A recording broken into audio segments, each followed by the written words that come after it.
जय हिंद साथियों, welcome to my YouTube channel. Bihar police live practice set में आप सभी का स्वागत है। जितने भी दोस्त बिहार पुलिस की तैयारी कर रहे हैं या बिहार मद्य निषेध की परीक्षा की तैयारी कर रहे हैं, उन सभी का इस वीडियो में स्वागत है। और आपको बता दें कि बिहार मद्य निषेध 689 पोस्ट का एग्ज़ाम जो है आपका बहुत जल्द यानी मार्च में होने वाला है। तो आप सभी के पास बहुत कम समय बचा हुआ है। तो जो लोग भी सोच रहे थे कि एग्ज़ाम कब होगा कब नहीं होगा, वो सभी कान खोल के सुन लें और तैयारी में लग जाएं, क्योंकि इस बार अगर आप बिछड़ गए तो फिर बाद में आपको सपना सपना ही रह जाएगा, कुछ नहीं होने वाला। समझे कि नहीं? क्योंकि 2023 में जो इंटर पास किए इस बार भीड़ करेंगे, फिर 2022 में जो इंटर पास किए हैं अगला बार भीड़ करेंगे, तो भीड़ बढ़ती ही जाएगी। अगर आपका सिलेक्शन नहीं होगा तो अभी 6 लाख लोग फॉर्म भरे हैं, अगला बार 12 लाख लोग फॉर्म भरेंगे। समझे कि नहीं? तो कम भीड़ में सिलेक्शन ले लीजिए कि बाद में ज़्यादा भीड़ का सामना नहीं करना पड़े। और आज का क्लास बहुत ही महत्वपूर्ण होने वाला है, तो सभी लोग वीडियो में शुरू से लेकर अंत तक बने रहेंगे। देखिए, आज का पहला क्वेश्चन आपके मोबाइल स्क्रीन पर है। परमाणु अप्रसार संधि किस वर्ष लागू की गई? 1 नंबर प्रश्न का सभी लोग फटाफट सभी जवाब बताएंगे। लाइव क्लास हो रहा है तो लाइव चैट में सभी लोग सही सही जवाब बताएंगे। परमाणु अप्रसार संधि किस वर्ष लागू किया गया? और देखिए, नए चैनल यानी बिहारी क्लासेस पर हम लोगों ने 100 क्वेश्चन कल किया है। 100 क्वेश्चन वाले प्रैक्टिस सेट आप नहीं देखे हैं तो जाकर उस चैनल पर देख लीजिएगा। बिहारी क्लासेस सर्च कीजिएगा, वीडियो आपके सामने खुल जाएगी। तो देखिए, अगर 1 नंबर प्रश्न का ऑप्शन सी 1970 बता रहे हैं तो आपका बिल्कुल सही जवाब है। परमाणु अप्रसार संधि किस वर्ष लागू की गई? तो परमाणु अप्रसार संधि 1970 में लागू की गई। तो ऐसा क्वेश्चन पूछे तो ऑप्शन सी बता दीजिएगा, बिल्कुल आपका सही जवाब हो जाएगा। नेक्स्ट प्रश्न बहुत ही इंपॉर्टेंट है और बार बार पूछा जाता है कि उच्चतम न्यायालय के न्यायाधीशों की सेवानिवृत्ति की अधिकतम उम्र सीमा है। फटाफट सही जवाब बताएंगे। उच्चतम न्यायालय के न्यायाधीशों की सेवानिवृत्ति की अधिकतम उम्र सीमा है। 2 का सही सही जवाब बताएं। बहुत इंपॉर्टेंट क्वेश्चन है, पूछा जा सकता है, तो फटाफट इस प्रश्न का सही सही जवाब बताएंगे। देखिए, अगर आप 65 वर्ष बता रहे हैं तो आपका बिल्कुल सही जवाब है। उच्चतम न्यायालय के न्यायाधीशों की सेवानिवृत्ति की अधिकतम उम्र सीमा जो है 65 वर्ष है। तो 65 वर्ष अगर आप बता रहे हैं तो आपका बिल्कुल सही जवाब हो जाएगा। नेक्स्ट प्रश्न 3 नंबर देखिए। कला में बंगाल शैली के अग्रदूत किसे माना जाता है? बंगाल शैली जैसे आधर शैली होता है, नागर शैली होता है, समझे कि नहीं, गंधार शैली होता है, वैसे ही आपको बताना है कि बंगाल शैली के अग्रदूत किसे माना जाता है। फटाफट इस प्रश्न का सही सही जवाब बताएं कि बंगाल शैली का अग्रदूत किसे माना जाता है। बहुत इंपॉर्टेंट क्वेश्चन है, क्वेश्चन पूछा जाता है। तो 3 का सही सही जवाब बताएं। 3 का अगर आप ऑप्शन ए रविंद्रनाथ टैगोर बता रहे हैं तो आपका बिल्कुल सही जवाब हो जाएगा। रविंद्रनाथ टैगोर नहीं, रविंद्रनाथ टैगोर आपका बिल्कुल सही जवाब है। रविंद्रनाथ टैगोर को बंगाल शैली के अग्रदूत कहा जाता है। नेक्स्ट प्रश्न का सही सही जवाब बताएं। अबुल फजल की हत्या किसने की थी? बिहार मद्य निषेध के एग्जाम के लिए VVI क्वेश्चन है, याद रखिएगा कि अबुल फजल की हत्या किसने किया था। 4 का सही सही जवाब बताएं। I am waiting for your answer. Abul Fazal की हत्या किसने किया था? देखिए, अगर आप वीर सिंह बुंदेला बता रहे हैं तो आपका बिल्कुल सही जवाब है। अबुल फजल की हत्या जो है वीर सिंह बुंदेला के द्वारा किया गया था। तो ऑप्शन बी अगर आप इस प्रश्न का सही जवाब बता रहे हैं तो आपका बिल्कुल सही जवाब है। सभी लोग डेली 10 बजे लाइव क्लास से जुड़ जाएंगे और शाम को 6 बजे नए चैनल पर लाइव क्लास होता है, तो शाम में वहाँ जुड़ जाएंगे और सुबह में यहाँ जुड़ जाएंगे। और डेली क्लास कीजिए, शाम सुबह डेली क्लास कीजिए, आपको बेनिफिट होगा, आपको एग्जाम की दृष्टि से बहुत ही लाभ होने वाला है। देखिए, 5 का सही सही जवाब बताएं कि कबीरदास की समाधि कहाँ पर स्थित है। ये भी क्वेश्चन बहुत ही महत्वपूर्ण है। आज के जितने भी प्रैक्टिस सेट में क्वेश्चन है सभी महत्वपूर्ण है। तो फटाफट सही जवाब बताएंगे कि कबीरदास की समाधि कहाँ पर स्थित है। तो देखिए कबीरदास की समाधि की हम लोग बात करें तो यह आपका मगहर में स्थित है। मगहर एक जगह का नाम है जहाँ कबीरदास की समाधि स्थित है। तो 5 का ऑप्शन सी बिल्कुल राइट आंसर हो जाएगा। नेक्स्ट प्रश्न का सही जवाब बताएं। शैवाल में किसकी अधिकता होती है। 6 का फटाफट सही जवाब बताएं। I am waiting for your answer. शैवाल में किसकी अधिकता होती है, फटाफट सही जवाब बताएं। शैवाल में किसकी अधिकता होती है। तो देखिए 6 का अगर आप ऑप्शन सी क्लोरोफिल बता रहे हैं तो आपका बिल्कुल राइट आंसर है। शैवाल में किसकी अधिकता होती है, तो क्लोरोफिल की अधिकता होती है।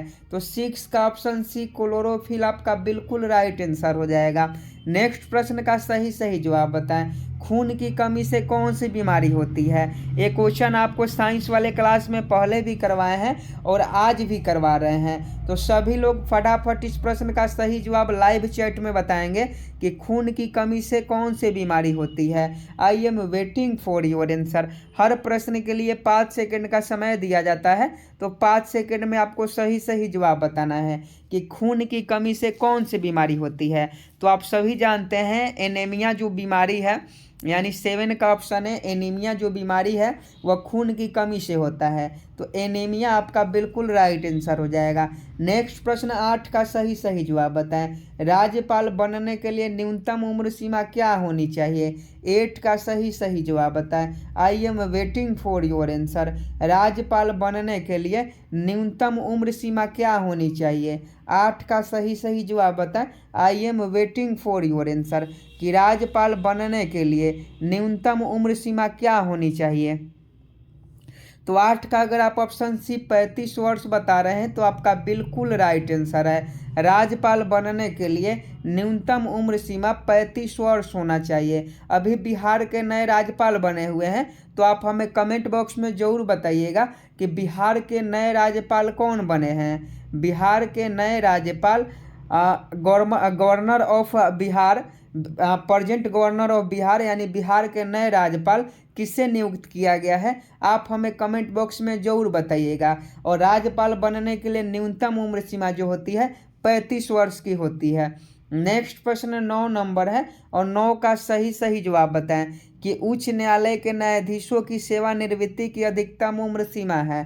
फटाफट 9 का सही जवाब बताएं कि उच्च न्यायालय के न्यायाधीशों की सेवानिवृत्ति की अधिकतम उम्र सीमा कितनी है। तो देखिए उच्च न्यायालय के जो न्यायाधीश होते हैं उनका रिटायरमेंट का जो एज होता है वो 62 वर्ष होता है। तो 9 का ऑप्शन सी 62 वर्ष बता रहे हैं तो इसका सही जवाब है। नेक्स्ट प्रश्न का सही जवाब बताएं। बादल वायुमंडल में क्यों तैरते हैं। बादल वायुमंडल में क्यों तैरते हैं। साइंस का भी मिक्स क्वेश्चन है। तो बिहार पुलिस और बिहार मद्य निषेध में ऐसे क्वेश्चन पूछे जाते हैं और वैसे ही क्वेश्चन आपको करवा रहे हैं ताकि एग्जाम में डायरेक्ट क्वेश्चन देखने को मिले। तो देखिए 10 नंबर प्रश्न का ऑप्शन है कम घनत्व के कारण आपका बिल्कुल सही जवाब हो जाएगा। बादल वायुमंडल में क्यों तैरते हैं, तो कम घनत्व के कारण तैरते हैं। तो 10 का ऑप्शन है सही जवाब हो जाएगा। नेक्स्ट प्रश्न 11 का सही जवाब बताएं कि संसद के दोनों सदनों की संयुक्त बैठक की अध्यक्षता कौन करता है। फटाफट 11 का सही जवाब बताएं कि संसद के दोनों सदनों की संयुक्त बैठक की अध्यक्षता कौन करता है। I am waiting for your answer. 11 का सही जवाब बताएं कि संसद के दोनों सदनों की संयुक्त बैठक की अध्यक्षता कौन करता है। तो इसका सही जवाब लोकसभा अध्यक्ष हो जाएंगे। संसद के दोनों सदनों की संयुक्त बैठक की अध्यक्षता लोकसभा अध्यक्ष करता है। यहाँ से 2 क्वेश्चन बहुत ही महत्वपूर्ण है, कान खोल के सुन लीजिए। अगर क्वेश्चन पूछे कि संसद के दोनों सदनों की संयुक्त बैठक कौन बुलाता है, तो कौन बुलाता है अगर पूछे तो राष्ट्रपति बुलाते हैं, लेकिन इसकी अध्यक्षता जो है लोकसभा के अध्यक्ष करते हैं। तो ये बहुत बार पूछा गया है और आगे भी पूछा जाएगा, तो इस प्रश्न को याद रखिएगा। उपराष्ट्रपति को वेतन कितना प्रदान किया जाता है? 12 का सही जवाब बताएं। नेक्स्ट प्रश्न 12 नंबर, फटाफट सही जवाब बताएं कि उपराष्ट्रपति को वेतन कितना प्रदान किया जाता है। तो देखिए उपराष्ट्रपति को वेतन कितना है, देखिए तो 4 लाख है। इकाई दहाई सैकड़ा हजार 10,000 लाख, 4 लाख रुपया जो है उपराष्ट्रपति का वेतन है। उपराष्ट्रपति को वेतन कितना है? तो 4 लाख रुपया है। तो 4 लाख रुपया मिलता है उपराष्ट्रपति को वेतन। नेक्स्ट प्रश्न देखिए कि विश्व की रोटी की टोकरी किस प्रदेश को कहा जाता है? ये भी बहुत इंपॉर्टेंट क्वेश्चन है, खासकर बिहार पुलिस के लिए बहुत ज़्यादा इंपॉर्टेंट है। तो आपको याद रखना होगा कि विश्व की रोटी की टोकरी किस प्रदेश को कहा जाता है। तो देखिए अगर प्रेयरी प्रदेश को आप बता रहे हैं तो आपका बिल्कुल सही जवाब है। प्रेयरी प्रदेश को विश्व की रोटी की टोकरी कहा जाता है। तो 13 का ऑप्शन ए बता रहे हैं, तो आपका बिल्कुल राइट आंसर है। दोस्तों आज हम बात करने वाले हैं बिहार पुलिस कांस्टेबल एग्जाम 2023 के बेस्ट बुक के बारे में, जो कि चक्षु पब्लिकेशन का है। आप सभी जानते हैं कि बिहार पुलिस की जो आगामी वैकेंसी है वो बहुत जल्द आएगा और भर्ती परीक्षा भी इसका 3 महीने के अंदर कंडक्ट करवा लिया जाएगा। इस बुक में आपको 5 साल का प्रीवियस ईयर क्वेश्चन, 2450 बहुविकल्पीय प्रश्न और 20 प्रैक्टिस सेट भी मिल जाते हैं, जो आपके एग्जाम की दृष्टि से बहुत ही महत्वपूर्ण है। यहाँ देख लीजिए पूरा आपका जो भी एग्जाम हुआ है मार्च में 8415 का हो या 11,880 का हो, सभी का क्वेश्चन दिया गया है। उसके बाद 20 प्रैक्टिस सेट दिया गया है। उसके बाद आपका जो है ऑब्जेक्टिव क्वेश्चन दिया गया है, जो आपके एग्जाम की दृष्टि से बहुत ही महत्वपूर्ण है। तो अगर आप इस बार बिहार पुलिस में सिलेक्शन लेना चाहते हैं तो आप इस बुक को मंगा लीजिए, लिंक डिस्क्रिप्शन में दिया गया है। नेक्स्ट प्रश्न 14 नंबर है कि मानव शरीर में रक्त की अपर्याप्त आपूर्ति को क्या कहा जाता है? फटाफट इस प्रश्न का सही जवाब बताएं कि मानव शरीर में रक्त की अपर्याप्त आपूर्ति को क्या कहा जाता है। तो 14 का ऑप्शन भी इस्कीमिया हो जाएगा। मानव शरीर में रक्त की अपर्याप्त आपूर्ति को इस्कीमिया कहा जाता है। तो 14 का ऑप्शन भी सही जवाब हो जाएगा।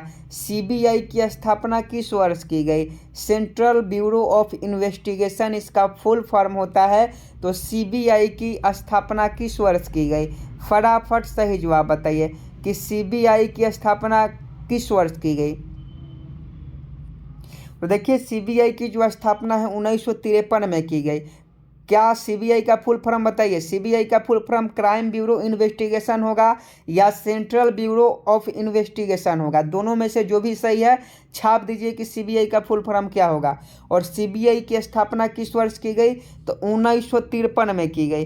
तो 15 का ऑप्शन सी सही जवाब हो जाएगा। सरदार पटेल स्टेडियम कहाँ पर स्थित है? तो देखिए सरदार पटेल स्टेडियम की हम लोग बात करें तो यह आपका अहमदाबाद में स्थित है। सरदार पटेल स्टेडियम अहमदाबाद में स्थित है। नेक्स्ट प्रश्न 17 है। 17 नंबर प्रश्न का सही जवाब बताएं कि सूर्य ताप के कितने प्रतिशत भाग को जलवाष्प द्वारा सोख लिया जाता है? सूर्य ताप के कितने प्रतिशत भाग को जलवाष्प द्वारा सोख लिया जाता है? तो इसका सही जवाब 11% हो जाएगा। सूर्य ताप के 11% भाग को जलवाष्प के द्वारा सोख लिया जाता है। तो 17 का अगर आप ऑप्शन बी बता रहे हैं तो आपका बिल्कुल करेक्ट आंसर है। नेक्स्ट प्रश्न 18 नंबर का सही जवाब बताएं कि लोकसभा में अधिकतम कितने सदस्य जा सकते हैं? आई am waiting for your answer कि लोकसभा में अधिकतम कितने सदस्य जा सकते हैं? तो 18 का सही जवाब बताएं। तो 552 सदस्य अगर जो लोग भी बता रहे हैं उनका बिल्कुल सही जवाब है। लोकसभा में 552 सदस्य जा सकते हैं। तो ऑप्शन बी सही जवाब है। नेक्स्ट प्रश्न का सही जवाब बताएं। गुजरात को जीतकर पहली बार दिल्ली सल्तनत में किसने मिलाया? आई am waiting for your answer. देखिए बार बार कहते हैं कि सर जल्दी क्लास करवाइए, कभी कहते हैं कि धीरे धीरे क्लास करवाइए, तो आखिर हम करें तो क्या करें? आप ही के मर्जी से नहीं ना चलेंगे। तो ध्यान से पढ़िए और सही जवाब दीजिए कि गुजरात को जीतकर पहली बार दिल्ली सल्तनत में किसने मिलाया? तो देखिए 19 का सही जवाब क्या हो जाएगा? तो ऑप्शन बी अलाउद्दीन खिलजी हो जाएगा। गुजरात को जीतकर पहली बार दिल्ली सल्तनत में अलाउद्दीन खिलजी ने मिलाया। तो 19 का ऑप्शन बी सही जवाब हो जाएगा। नेक्स्ट प्रश्न 20 नंबर देखिए कि 1 डिग्री देशांतर में कितने मिनट होते हैं। 1 डिग्री देशांतर में 1 डिग्री देशांतर में कितने मिनट होते हैं, भूगोल का क्वेश्चन है। तो 20 का अगर आप ऑप्शन बी 4 मिनट बता रहे हैं तो आपका बिल्कुल राइट आंसर है। ग्लोब पर 1 डिग्री देशांतर में 4 मिनट होते हैं। नेक्स्ट प्रश्न का सही जवाब बताएं। भारतीय संविधान के किस अनुच्छेद में बाल श्रम को निषेध किया गया है। बहुत इंपॉर्टेंट क्वेश्चन है और आप लोग फटाफट सही जवाब बताएं। सही जवाब बताएंगे। आई am waiting for your answer. जल्दी से बताइए। तो देखिए अगर आप आर्टिकल 24 बता रहे हैं, अनुच्छेद 24, तो आपका बिल्कुल सही जवाब है। बाल श्रम को निषेध अनुच्छेद भारतीय संविधानिक अनुच्छेद 24 में किया गया है, तो ऑप्शन सी बिल्कुल राइट आंसर हो जाएगा। रानी लक्ष्मीबाई की समाधि कहाँ पर स्थित है।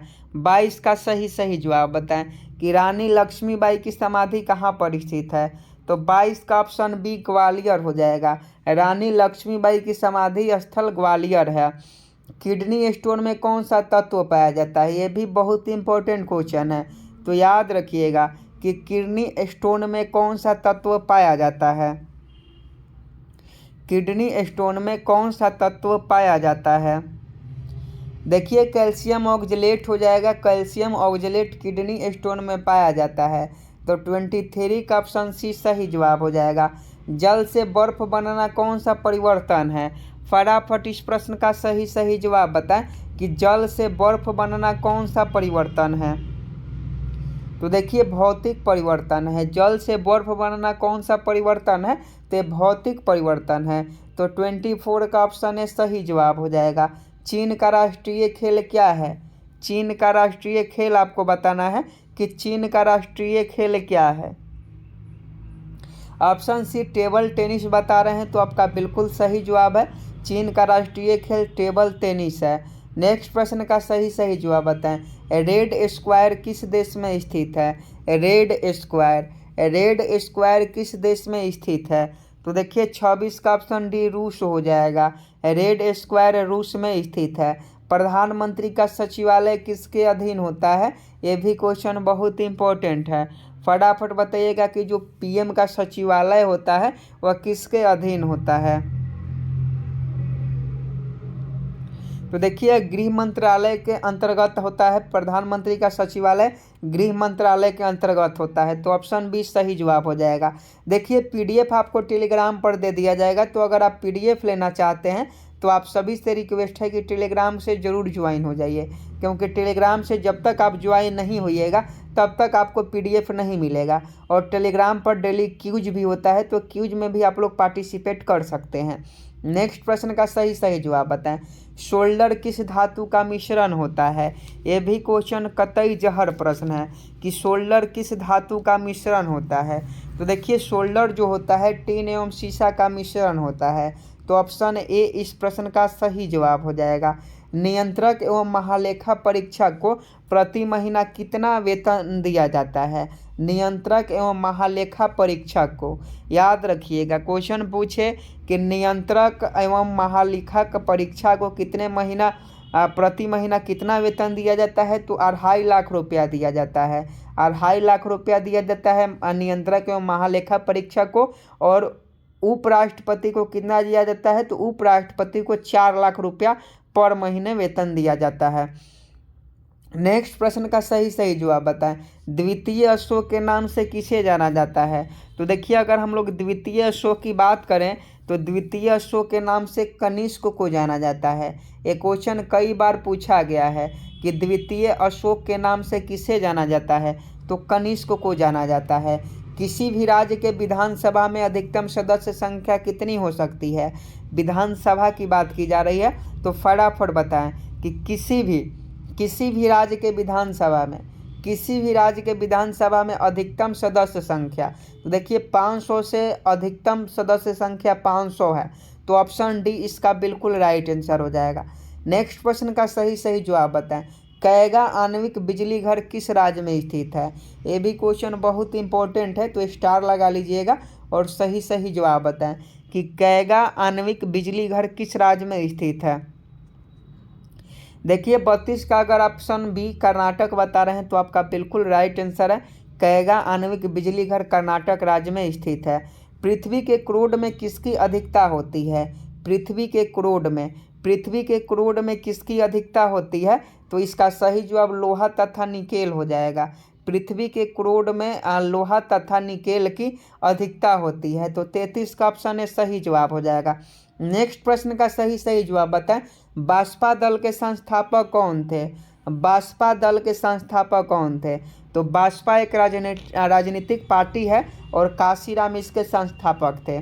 उत्कृष्ट गैसों की संयोजकता कितनी होती है, साइंस का क्वेश्चन है, याद रखिएगा, पूछा जाता है कि उत्कृष्ट गैसों की संयोजकता कितनी होती है, तो इसका सही जवाब 0 हो जाएगा। 0 जो होती है उत्कृष्ट गैसों की संयोजकता होती है। प्लासी का युद्ध कब हुआ था, VVI क्वेश्चन है, पूछा जाता है। प्लासी का युद्ध कब हुआ था, बताइए। 23 जून 1757 को, 23 जून 1757 को प्लासी का युद्ध हुआ था। नेक्स्ट प्रश्न का सही सही जवाब बताएं कि जलियांवाला बाग हत्याकांड के समय कांग्रेस के अध्यक्ष कौन थे। जलियांवाला बाग हत्याकांड के समय कांग्रेस के अध्यक्ष कौन थे, तो 37 का सही जवाब मदन मोहन मालवीय थे। जब 13 अप्रैल 1919 को जलियांवाला बाग हत्याकांड हुआ था उस समय मदन मोहन मालवीय थे। और एक क्वेश्चन देखिए BPSC में पूछा गया है जो अब तक आप लोगों को भी पता नहीं होगा। आपको बताना है कि जब महात्मा गांधी चंपारण आंदोलन के समय, जब महात्मा गांधी चंपारण आए थे तो इनकी जान किसने बचाई थी, क्योंकि महात्मा गांधी को जब राम कुमार शुक्ल ने चंपारण बुलाया था तो इन्हें मारने की कोशिश की गई थी, समझे कि नहीं, तो इन्हें मारने की कोशिश की गई थी, यानी चाय में जहर मिलाकर महात्मा गांधी को मारने की कोशिश की गई थी। और BPSC इतना गहराई से क्वेश्चन पूछा है कि सभी बच्चे कन्फ्यूज थे, समझे कि नहीं, और बहुत ईजी क्वेश्चन है। तो चंपारण में जब महात्मा गांधी आए हुए थे तो इन्हें जो यहाँ के जो गवर्नर थे उनके पास चाय पीने ये पहले गए बात करने के लिए, जो भी अंग्रेज अधिकारी थे उनसे गए चंपारण में बात करने के लिए। तो बात करने के दौरान जो अंग्रेज इन्हें चाय पिलाया, समझे कि नहीं, माने चाय पीने के लिए पूछा, तो चाय बनाने वाला कौन था, तो बतख मियाँ जो शख्स था वह चाय अंग्रेजों के घर बनाता था। अंग्रेज जो अधिकारी थे उनको चाय वहाँ रसोइया का काम करता था, और बतख मियाँ ने ही उस चाय में जहर मिलाने को, अंग्रेज ने बतख मियाँ से ज़बरदस्ती कहा था कि उसमें चाय मिला दीजिए, समझे कि नहीं। तो उसी समय महात्मा गांधी को मारने की कोशिश की गई थी, तो बतख मियाँ चाय में जहर मिलाया था, लेकिन इन्होंने चाय देते समय कह दिया कि चाय में जहर मिला हुआ है, समझे कि नहीं। तो वहाँ जान से मारने की जो साजिश रची गई थी अंग्रेजों के द्वारा, वह नाकाम कर दिया बतख मियाँ ने। तो यही क्वेश्चन पूछा गया था BPSC में। BPSC का क्वेश्चन पेपर उठा के देख लीजिए, बतख मियाँ ऑप्शन में एगो जरूर ऑप्शन है। नेक्स्ट प्रश्न का सही सही जवाब बताएं कि विश्व का प्रथम मेट्रो ट्रेन किस देश में चलाई गई। तो विश्व का प्रथम मेट्रो ट्रेन जो है वह आपका इंग्लैंड में चलाई गई। विश्व का प्रथम मेट्रो ट्रेन किस देश में चलाई गई, इंग्लैंड में चलाई गई। आइनू जनजाति का संबंध किससे है, कतई जहर प्रश्न है। आइनू जनजाति का संबंध, तो आइनू जनजाति का संबंध जापान से है। अगर आप 39 का ऑप्शन है जापान बता रहे हैं तो आपका बिल्कुल राइट आंसर है। आज का लास्ट प्रश्न है 40 नंबर, और यह बहुत इंपॉर्टेंट क्वेश्चन है कि 1857 के स्वतंत्रता संग्राम का प्रतीक चिन्ह क्या था। फटाफट इस प्रश्न का सही जवाब आपको कमेंट बॉक्स में कमेंट करना है। बहुत ज़्यादा इम्पोर्टेंट है कि 1857 के स्वतंत्रता संग्राम का प्रतीक चिन्ह क्या था। होमवर्क का क्वेश्चन है, सभी लोग इस प्रश्न का सही जवाब होमवर्क में करके आएंगे। अभी तक हम लोगों ने 40 क्वेश्चन किया, 40 में से कितने क्वेश्चन आपके सही हुए आप कमेंट बॉक्स में ज़रूर बताइएगा। और उम्मीद है कि 40 क्वेश्चन में से 35 क्वेश्चन आपके सही हुए होंगे। और देखिए बिहार पुलिस बिहार मद्य निषेध के अगर आप अभ्यर्थी हैं तो आप बेफिक्र होकर डेली क्लास चाहिए, सफलता आपके हाथों में है। हमारा यह छोटा सा प्रयास आपको कैसा लगा कमेंट बॉक्स में बताइएगा। और जितने भी दोस्त अभी तक चैनल को सब्सक्राइब कर बेल आइकन को प्रेस नहीं किए हैं वो सभी चैनल को सब्सक्राइब कर लेंगे ताकि डेली क्लास उनको मिल सके। जय हिंद, जय भारत।